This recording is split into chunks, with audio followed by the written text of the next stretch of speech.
जय श्रीमन नारायण। ए पर जे टिप्पणी हम करे जा रहल बा रामानुजदास श्रीमान गट्टू वेणुगोपाल स्वामी जी के द्वारा दिहल गयल बा। अध्याय 6 आत्मसंयम योग श्लोक 39। एतं मे संशयं कृष्ण छेत्तुमर्हसि अशेषतः त्वदन्यः संशयस्यास्य छेत्ता न हि उपपद्यते। ओम। गीताचार्य श्री कृष्ण परमात्मा अर्जुन के साथे हमनी सबके आत्म संयम योग सिखा रहल बानी। तू प्रक्रिया में अर्जुन श्री कृष्ण परमात्मा से पूछ रहल बाड़े कि हे कृष्ण, का रउआ अब तक जौन सवाल पूछले बानी ओकरा जवाब दयालुता से दे सकत बानी? का रउआ कृपया हमरा जौन भी शक पैदा कहिले बानी ओकरा के साफ कर सकनी? खाली रउआ ही कुशलता से हमार सब संदेह के दूर करे में सक्षम बानी। हमरा शंका के समाधान तोहरा छोड़ के दूसर क्यों न कर सके। यही तरह अर्जुन श्री कृष्ण परमात्मा से पूछत बानी। अर्जुन की स्थिति में हमनी सभे के उनकर बात जैसन बा ओसन दोहराई जा। एतं मे संशयं कृष्ण छेत्तुमर्हस्य शेषतः त्वदन्यः संशयस्यास्य छेत्ता न ह्युपपद्यते। श्रीमद् भगवत गीता का पूरा सार श्री कृष्ण परमात्मा ने अध्याय 18वें के श्लोक 65 से 70 में 8 काम करे खातिर दिले बाड़े। श्री कृष्ण कहले, हम ओ लोगन से प्रेम करनी जो लोग इन 8 बातन के मान तारे। हम ओ भक्तन के हर तरह से रक्षा करब। श्री कृष्ण परमात्मा के द्वारा बोलल गईल संपूर्ण भगवत गीता सुनला के बाद अर्जुन कहले, करिष्ये वचनम त्वा, जेके मतलब बा कृष्ण मैं उही करब जौन आप कही। यही कारण बा श्री कृष्ण अर्जुन के हर तरह के सफलता आ विजय प्रदान करेले। आई परमात्मा के आपन व्रत देई कि हमनी के ये 8 गौ कर्म के पालन करी जा। ई वचन परमात्मा के देवे से बड़न कौनो पूजा तपस्या यज्ञ नहीं। हम 8 प्रण कहब जौन हमनी के करे के चाहिए। आप सब कृपया इन्हन के आपन दिमाग और दिल में सोची। श्री कृष्ण के आपन वचन देवे के ई तरीका में हमनी सबकी कल्पना करे के चाहिए कि श्री कृष्ण का चेहरा खुशी से चमकत बा और खुशी के एहसास करत बा। जय श्रीमन नारायण। यहाँ हमनी के 8 वादा बा। हमनी के पहला वादा, हे श्रीमन नारायण, आपका निर्देश के मुताबिक हम हमेशा तोहार ध्यान करब और तोहार बारे में सोचब। हमनी के दूसर वादा, हे श्रीमन नारायण, आपका सलाह का अनुसार हम हमेशा आपका भक्त रहब। हमनी के तीसर वादा, हे श्रीमन नारायण, हम आपन सब काम तोहरा सेवा के रूप में और तोहरा संतुष्टि खातिर करब।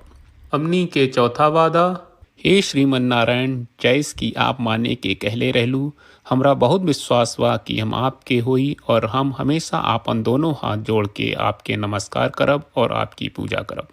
हमनी के पांचवा वादा, हे श्रीमन नारायण, हमरा के तोरा बात माम एकम शरणम ब्रज 1866 याद कहले, जहां आप हमरा के आपन का अर्पित करे का कहा। श्रीमन नारायण, मैं हमेशा तोहरे शरण में रहब। हमनी के छठवां वादा, हे श्रीमन नारायण, हमरा के तोहरा बात माँ सुचहा 1866 याद कहले कि आप हमनी के शोक ना करे का आश्वासन दे रहे बड़े। हम अब और शोक ना करब। हमनी के 7वां वादा, हे श्रीमन नारायण, आपने हमरा खातिर श्रीमद् भगवत गीता के वितरण करके हम सबके कृपा कहले और आशीर्वाद दहले बा। हम वादा करत बानी कि रोजाना कम से कम 1 श्लोक पढ़ब या सुनब। हमनी के 8वां वादा, हे श्रीमन नारायण, आप गीता के पूरा मानवता तक ले गयलू। हम गीता में आपके दिव्य वचन के उन भक्तन तक पहुँचावे के प्रयास करब जे गीता से अपरिचित बा। हे श्रीमन नारायण, हम उई करब जौन तू करे का कहब।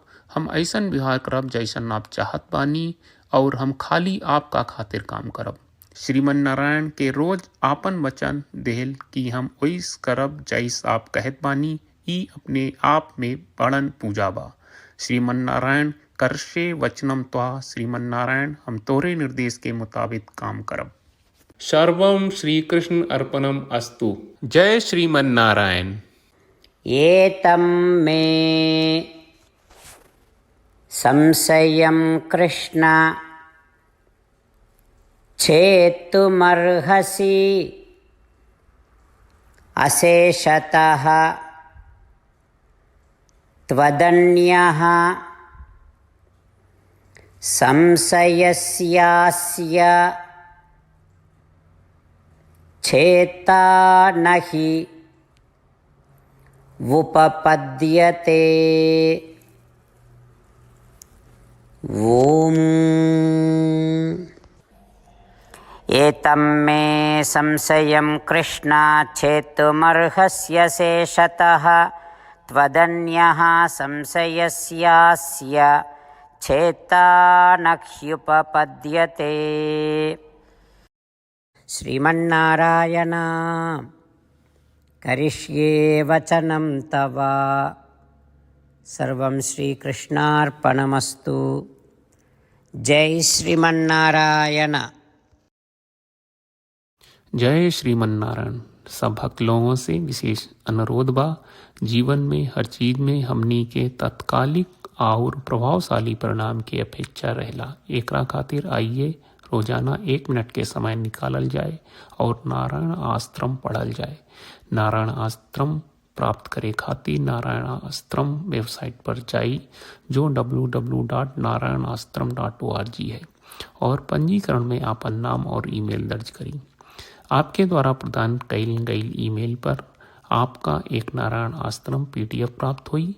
PDF में एक रामायण श्लोक, एक गीता श्लोक और एक विष्णु नामम बा। ये तीनों के मिल के नारायण आश्रम कहल जाला।